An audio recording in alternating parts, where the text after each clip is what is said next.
welcome to Running Commentary, a series of Doctor Who interviews. We're delighted to have Sophie Aldred with us. Thanks so much for joining us. Hey. Hooray! Right. Thank you for having me. Sure. So actually, just before we go, into the past, all timey-wimey, zoomy-woomy, let's keep it present day and just talk about The Power of the Doctor. Fantastic episode. How was it coming back for that after so long? Oh, it was like a dream come true. And it was weird because when the call came from my agent to say that Andy Pryor, the casting director, had been asking for my availability, I finished the call and burst into tears. And it was almost like I hadn't realised how I've been kind of waiting, obviously, for that moment for all these years, and suddenly it had come, and it was just a fantastic gift. It was great. In the episode, it's hinted that there's a rift between you and the Ace and the Seventh Doctor. Did you and Chris Chibnall actually discuss the specifics of that, or was it kept intentionally vague? It's intentionally vague. I mean, same as in the novel what I wrote, At Childhood's End. It's like something's happened, but you don't really know what it was. And I quite like that because I love the fact that in Doctor Who and in many other programs, of course, but Doctor Who is very good at not tying up all the loose ends so that people can make up their own minds about what happened. And then, goodness, look at all the fan fiction that's ever come of sort of like sparking somebody's imagination to go off down a route and go, oh, well, I think this is what happened. Sure. I think it's also so true. I think Ace has such an interesting history where, as the last companion in the original show, the idea of like what she did after her time with the Doctor was taken in so many like different directions with, say, the comics or Big Finish or like At Childhood's End. Like, do you find, say when you asked back to do Power of the Doctor, did you find it useful to sort of keep in mind all the different ways you explored Ace in all these different mediums? Or did you just find it more useful to just perform the Ace that was given to you in the script? Yeah, I always do that, actually. I go from the Ace that's right in front of me in that script because I don't know, I don't think it would be useful to bring any of the rest of it in because it's almost like in real life, isn't it? You don't walk down the street. We are a product of our, of what we've become and our experiences and so on. But it's not useful as you go to Sainsbury's to go, oh, I wish my parents hadn't got divorced when I was 15. That. Yeah. I've unfortunately met a lot of people at Sainsbury's like that. So the way I work is very much, I have all that in the background. I trust my brain. It's all in there, just like with Sophie as well, or with any of us. It's all in there. And and I can draw on that if need be, but actually I mean, even like the moment where I get in the TARDIS from the parachute and say to Yaz, she lets you fly the TARDIS, that. Right. I never got to fly the TARDIS, just little things like that which are a real gift.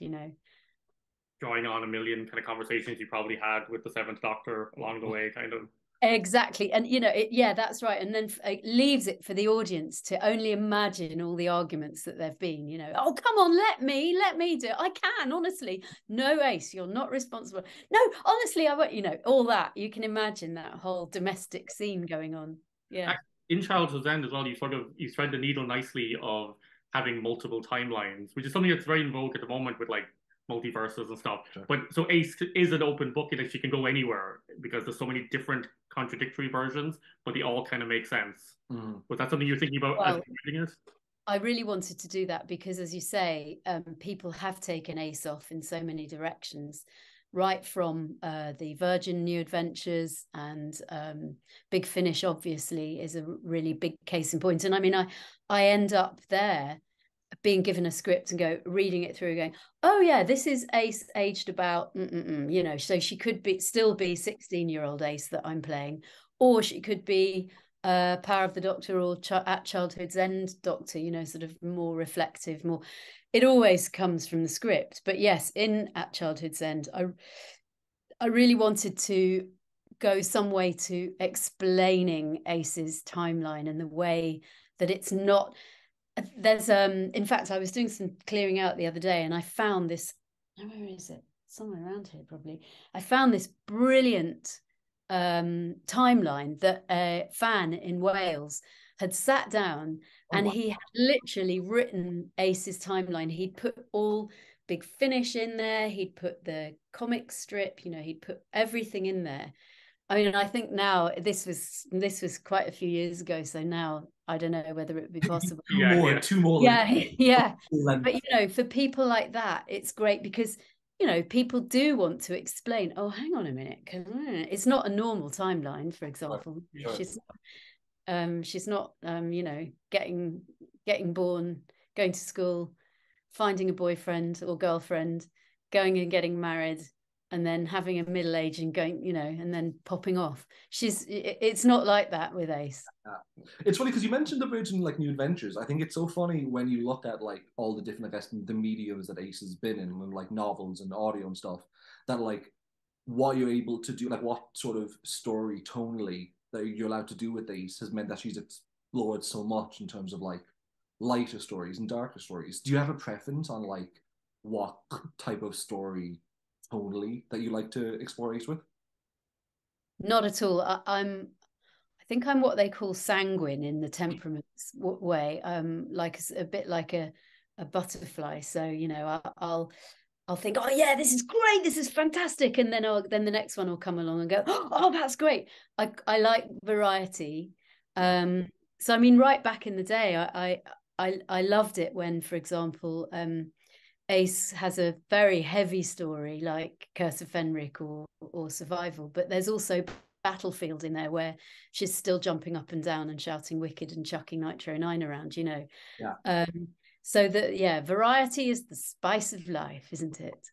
Actually, back to Big Finish, right? You have such a physicality to Ace, but when you were doing audio, did you find it hard to convey that just with your voice because the character was so kind of physical on screen? How was that? Yeah, that's a really good point. It was funny. I only noticed when how still I am when I'm doing voice work, because you have to be, obviously, because, well, I'm always afraid of rustling and clanking stuff and banging into things. But I was doing Tree Fu Tom, this animation with David Tennant, and I was standing next to him, and he's a very physical actor, and he was sort of all over the place like this, and I suddenly noticed, oh, I'm really still when I do voice work, you know. So and then I've been recording for stuff for the last 3 years in this tiny little airing cupboard that we've got in our bathroom, which is my studio, my home studio, with all the towels and the sheets. But, you know, I can't move there at all. So no, I am very still, but I think I love getting that physicality into my voice. You know, it's a sort of something I've learned over the years to be able to do that. Good fun. Because you've done so much voice work in terms of like, you know, you've also done Dennis the Menace and like Sergeant Stripes and stuff. Do you find it different, let's say, recording a Big Finish audio as opposed to recording for TV? Like, do you find those are two very different vocal performances, or are you able to sort of transfer skills from one to the other? Like, is it at the end of the day, does it all come down to just more work in a sound booth? Gosh, that's a really good question. I've never even thought of it. No, you're right. It's all, I mean, what I do anyway when I'm doing, whether it's an animation or oh gosh, I mean, even I did a voiceover for Real Time Pictures the other day for their the second Blackpool exhibition documentary. But as I'm saying the lines, or a book, I did a couple of books last week, which are sort of biographies of Leah Williamson and Beth Mead, the women footballers, wow. England footballers.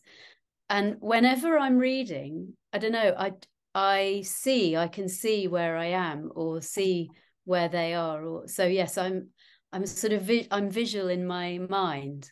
Sure. If that makes sense, I can sort of see the pictures. So doing a big finish, I can absolutely, I'm there, I can imagine, I'm actually acting it all in here. But that's the same of an audiobook or a you know, other images pop in there as well in audiobooks. Like sometimes it's really bizarre. I'll be reading something like, I did the third in a trilogy of Adrian Tchaikovsky book a while ago, and suddenly I'll be thinking of Tesco's in Lewisham and what that looks like, and I haven't actually been there for about 10 years, you know, but it's bizarre what, you know, when you start noticing what your mind throws up as an image, it's just bizarre. Obviously, you played another institution in Dennis the Menace. And aside from thinking that Ace would fit right into the Backstreet Kids, just to move away from Doctor Who for a second, how was playing a character like that? Because you managed to keep the character pretty likable. Like Dennis the Menace should be like rebellious but not obnoxious. I think you did a very good job Yes. of doing that. Oh, thank you. Yeah, it was the best fun. We had such a great cast and team. Our director was American, so he didn't know anything really about Dennis the Menace. They've got a Dennis the Menace, but it's not the same. One of their The American own. one, yeah. Yeah, that's right. They've got this imposter with fair hair, and he's not at all the same. Anyway, it's just a different incarnation, just a regeneration. well, true, yeah, regeneration, yeah, that's true. Yeah, mustn't be unfair. But yeah, so that was very interesting. But he loved the character as well, and he was but I mean, the cast was fantastic. We had Rob Rackstraw, who is, you know, I mean, he's done everything. Bob the Builder. I mean, he's a fantastic voice actor. Then we had Bob Golding, who is hilarious. I mean, you've got to look these people up because they're so wonderful. And then Teresa Gallagher, who, oh, she's done everything as well. And Joe Wyatt, who's now living in America. But we just had such a laugh doing it. But I have to say that the first day that we did together, they now who were playing the parents? I think it was Rob and Teresa were playing mum and dad, and they did northern accents, but I was doing Dennis. Sort of, he was like that with a bit of a Cockney accent, and then the BBC heard it and they said, yeah, but why has he got a Cockney accent and they're from up north? And it's like, well, they've relocated. No, they wanted Dennis to have a northern accent as well. So I had to go back into the studio and re-record everything we'd done that day. You know, come on, Nasha, let's go. Instead of, come on, Nasha, let's go. You know, so quite a different sort of, I mean, he should really be Scottish, of course. He's a Dundonian. Sure, yeah. I guess, you know, so much of your work has been like, you know, children's entertainment. Like before you did Doctor Who, you do in children's theatre, and then after Doctor Who, you did like as we said, you've done Dennis, and you did so many kind of presenting roles for like the BBC. Did you find that your attitude to kids entertainment changed when you had kids of your own? So all of a sudden you had to watch stuff that you weren't involved with. Like do you I wouldn't have done it that way, or I would have given a Cockney accent to that. Totally. I'm such a snob. No, it's funny. The boys didn't really watch that much TV, but they did watch. I mean, Adam, our oldest, the classic Thomas the Tank Engine, sure, Fireman Sam. But I mean, you cannot fault those voices, you know. But yeah, I find it more with audiobooks. I'm really fussy. And I shout at the radio as well. When I'm a huge fan of The Archers. I love The Archers. I've been listening to it. Well, my mum used to listen to it when I was tiny, and then probably from my early 20s, I've listened to it quite religiously. And I'm so awful. Whenever there's an inflection that I would have done differently, you know, or somebody's put a stress on the wrong word, I kind of sarcastically say to the radio, you know, like. And the children went, you know, the children went, and the children went, like I'm telling them off, you know. I wanted to ask you as well about this sort of adjacent Doctor Who stuff. So, for example, you know, sort of like the spin-offs, like The Stranger, the stuff that wasn't there. And it's interesting to me because you get to play different characters in vaguely the same kind of sandbox. And how is that? Because you're not Ace, which is sort of in the same universe a little bit. Was that kind of an interesting way of sort of delving back into it? Oh, such fun. I mean, once we stopped, Sylvester and me, doing Doctor Who, it was kind of, once the shock had gone. I mean, we're both very lucky in that we've both worked a lot subsequently. It wasn't that we were kind of starved for work, which is very fortunate, but the fans who we'd got to know, who were professionals and working for the BBC and working, you know, doing their own stuff. And there was Bill Baggs, there was Gary Russell, and somebody called Mark Gatiss writing something, and Russell T Davies, although I didn't come across him until much, much later. And all those people were starting to produce their own fun Doctor Who stuff. And we became friends with them, you know, mates. So Keith, for example, would ring up and say, "Oh, do you fancy doing this?" Or he still does, in fact. Or Bill Baggs would say, "I've got this thing I'm doing, and I know it sounds really weird, but could you come and get covered in green makeup and be with Colin Baker in Wickihole Caves, and he'll have his top off?" Yes, I said, yeah. Because the thing is getting more appealing. Yeah, it was great. Yeah, so you're all. I don't know. Sylvester said, and I don't know whether this is. I think I've sort of taken it on to some extent. You don't say no to anything. You know, something marvelous is going to come out of it, and certainly I think every job I've had, whether big or small, or sometimes it's the, I mean, like doing those strange videos is such a laugh. And we were filming in Sandy Beds, that's right, we were staying the night, and there's Nigel Fairs, if you know Nigel Fairs, great writer, and I mean, we still laugh about it all now. We were just having such fun together. There was a real blurring of cast and crew and fans, and it was just like a one happy family, which sounds a bit yuck, but it really was. Yeah.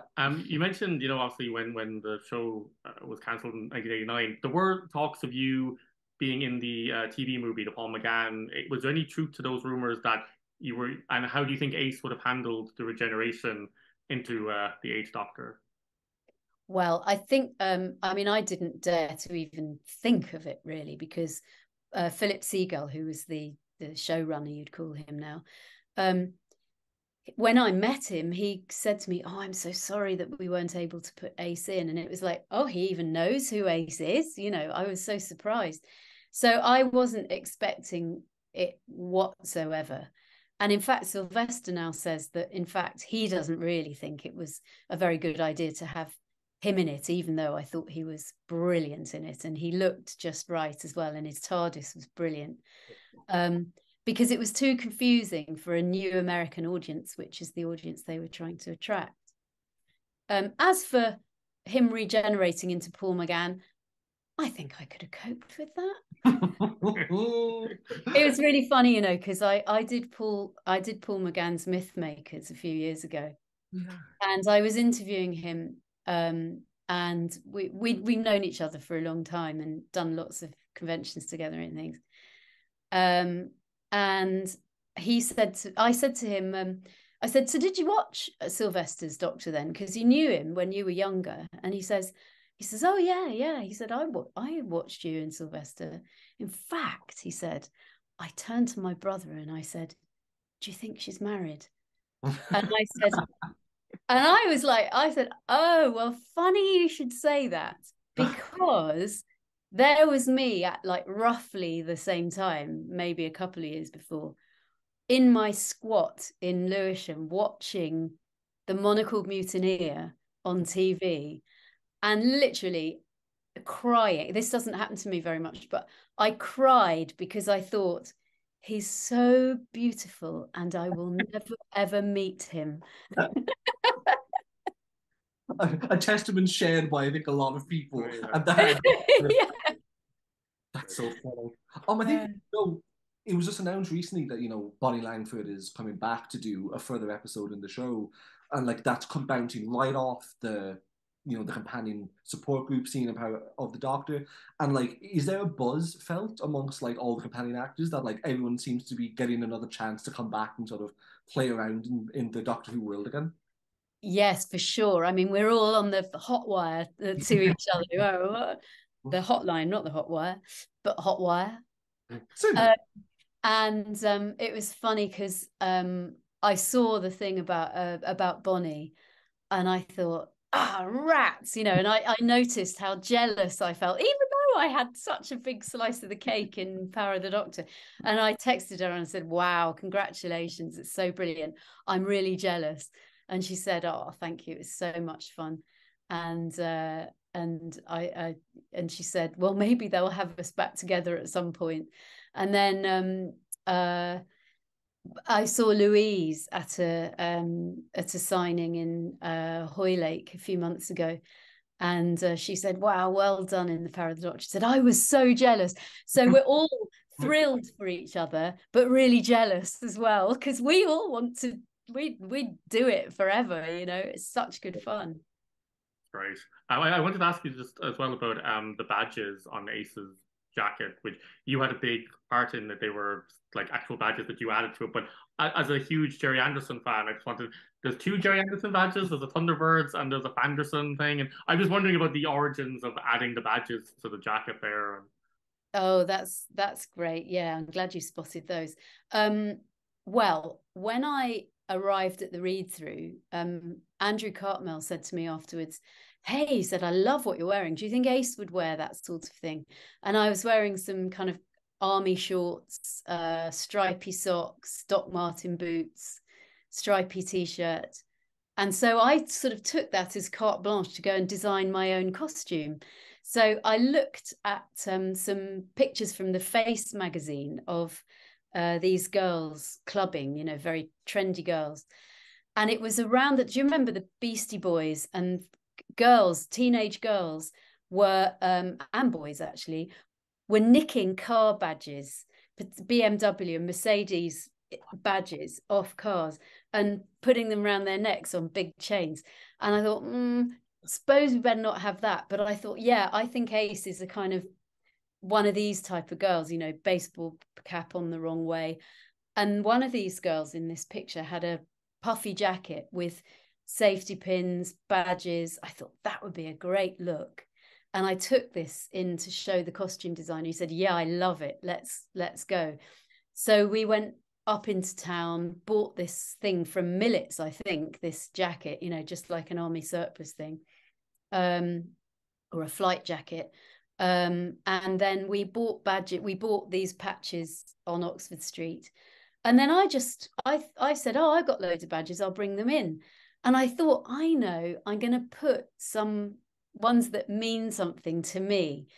So the Fanderson badges, and there's a Rupert Bear Club badge. My mum loves Rupert Bear.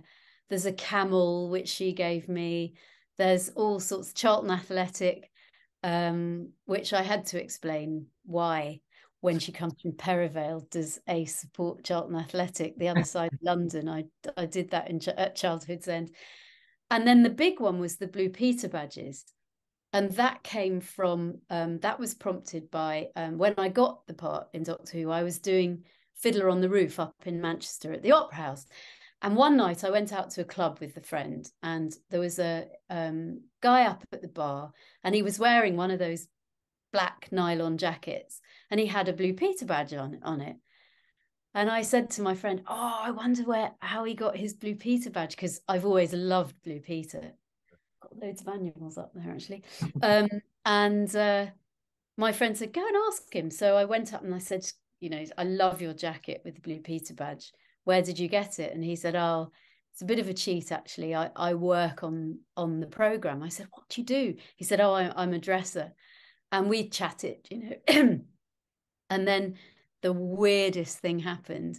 So I arrive at the studio for my first day in the studio with my jacket, with all the badges, the Blue Peter badges. And there is this guy, Michael, and he is Sylvester's dresser for pretty much the whole of our run. It was just bizarre, it's freaky. So I said, you've inspired this, don't you? Small world.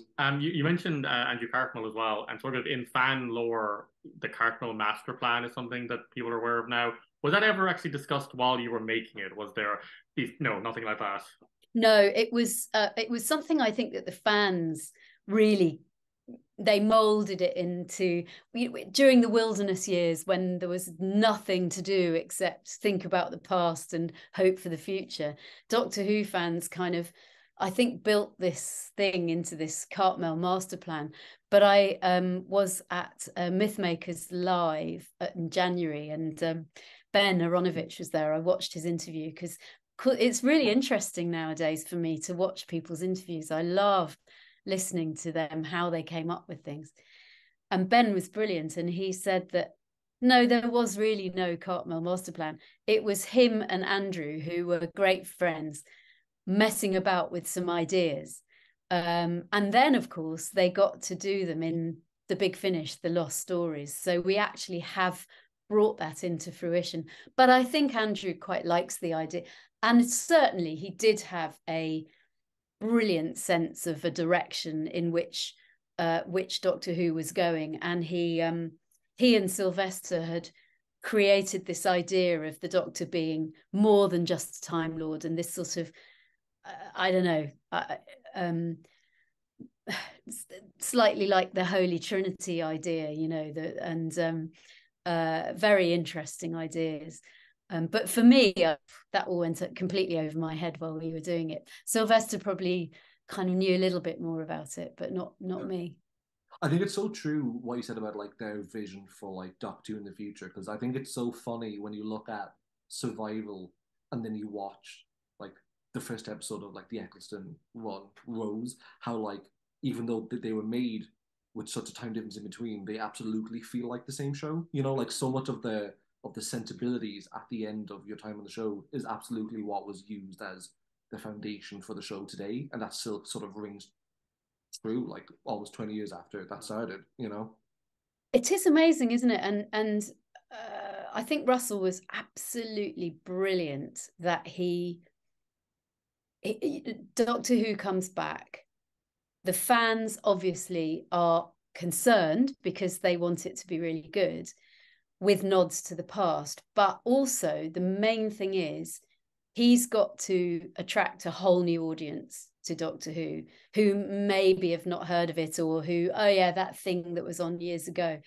So what does he do? But he sort of turns it into what he loves in a way, which is at the beginning, which is a sort of almost like a soap opera. You've got a sort of almost like a EastEnders Coronation Streety vibe. You've got your Mancunian doctor and your estuary council flat companion, but it was so clever to call it Rose. And I'd love to think that there were nods to the Perivale, Survival, the council estate, because that's where Rona Munro's script was so brilliant that it rooted it in the existing world. It was great. I mean, I loved that story with somebody reminded me of that fantastic line about, I think, is it Ange?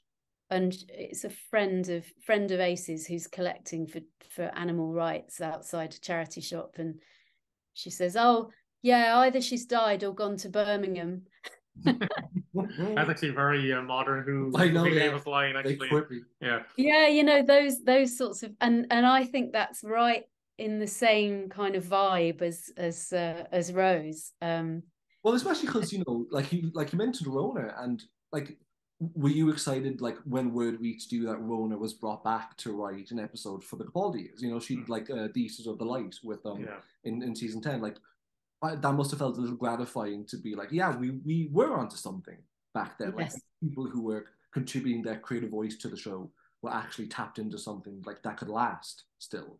Yeah, for sure. And it's been a delight to find out actually subsequently that one of Stephen Moffat's favourite stories is Remembrance of the Daleks, and that that Russell obviously loves the whole history, and he was thrilled when Janet and I were cast, and you know, we got these brilliant texts from him, you know, once he'd seen it, because he obviously had a sneak preview and could barely contain his excitement. It's really lovely to have that. Yeah, we were inspiring people who are now making the program, basically.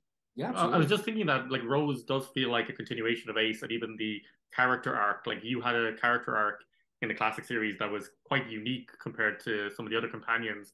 Again, was that something that were you aware of it as it was happening, or was it just something you noticed as you were getting script after script, or were you given the overview of Ace? No, I was given no direction at all with Ace. It was just like, I think it was very instinctive. I love working instinctively, and I think it was great. Andrew just kind of let me get on with it, and the directors as well. But I think it was fantastic to suddenly, you know, I'd get these scripts through the door and go, oh, there's a lot of Ace in this script, you know, and it didn't devolve. Ace didn't devolve into a sort of cipher like so many of the previous companions had, but she was, and this is partly due to Sylvester as well. He wanted to be a more mysterious Doctor, so he was kind of stepping back, and then you suddenly got this thing in The Curse of Fenric where you go, oh my goodness, the Doctor's manipulated his companion, and that was really a shocker, you know. Sure. And that was just delicious as an actor to be playing that sort of fully developed character and developing character, and a bit different in every story as well, that sort of difference in the writing, but she was always sort of exploring her sense of herself.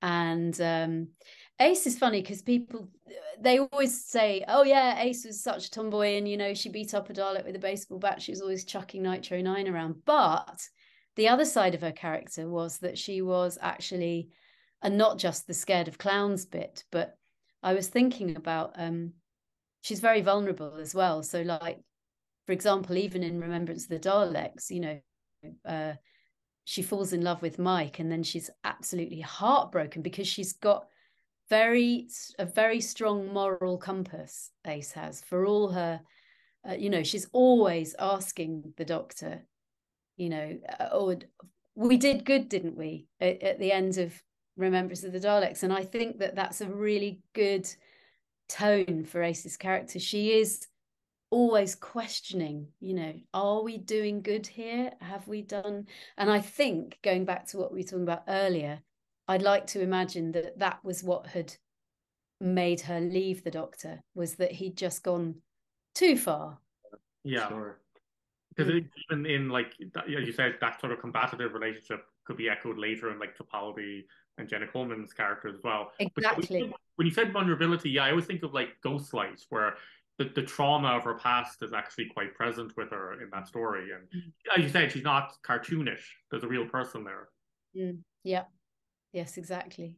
I think that's the thing too in Power of the Doctor, is when Ace mentions the fallout they have, it's so upsetting because instantly, even though you didn't know that this fallout had happened, you also believe it. Yeah.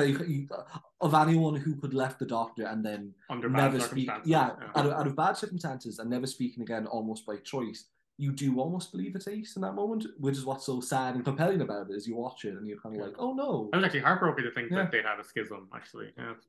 Yeah. Of any sort. I guess my last question is, you know, you've inhabited so much of these sort of iconic characters, like be it Ace or Dennis, and I'm going to give you a bit of an out here. Outside of Doctor Who, outside of that, what are you the most proud of being associated with out of all your work? Oh my goodness. I know this sounds crazy, but I think most of the jobs I do, I'm proud of. You know, like even audiobooks, I'm thinking, well, you know, my niece and nephew, for example, are dyslexic, and they just wouldn't have the chance to read were it not for audiobooks, and they listen to audiobooks a lot. And so it's a sort of educational role as well that I'm performing. I realize with audiobooks, so people who wouldn't have access to be able to read a book can actually listen. Sure.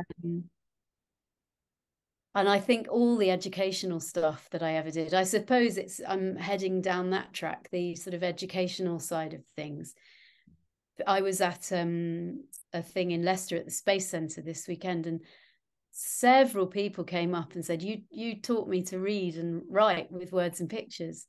I mean, that's a pretty amazing thing to have had such an effect on somebody's life, and be able to say, actually, I did make a difference to that person's life. It's incredible.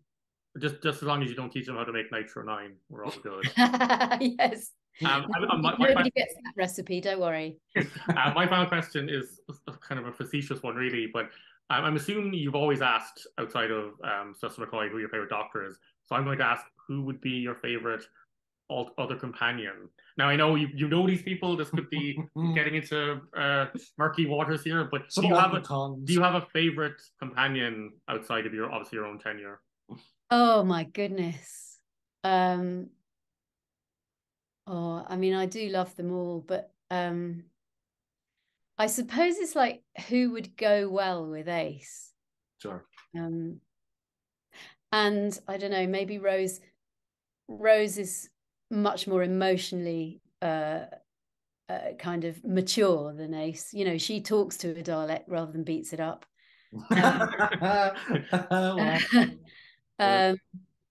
Amy Pond, I mean, I think the screen would crack probably for people watching their energy together. I was saying they would be very kind of aggressive, I say, with each other, or great. Yeah, I think they'd be jealous of each other. I think she'd be pretty jealous of other people. I'll tell you, I mean, this is a bit of a weird one, but who actually is a companion who I have worked with a lot, who I just love as a companion and as an actor, is Philip Olivier playing Hex in The Big Finish. Because I think that was great, because it gave Ace a chance to be more in charge, actually, and to have somebody to boss around herself, and somebody who was she was became very, very fond of, but who, you know, she kind of it vacillated between the relationship, kind of shifted and changed a lot. So yeah, I'd love to have worked with Hex on screen. I think that would have been really good. Great. And thank you so much for taking the time to talk to us. We really appreciate it. Oh, it's such a pleasure. Right, I'll go back to organising my Doctor Who collection now. That sounds like a fun day. Oh,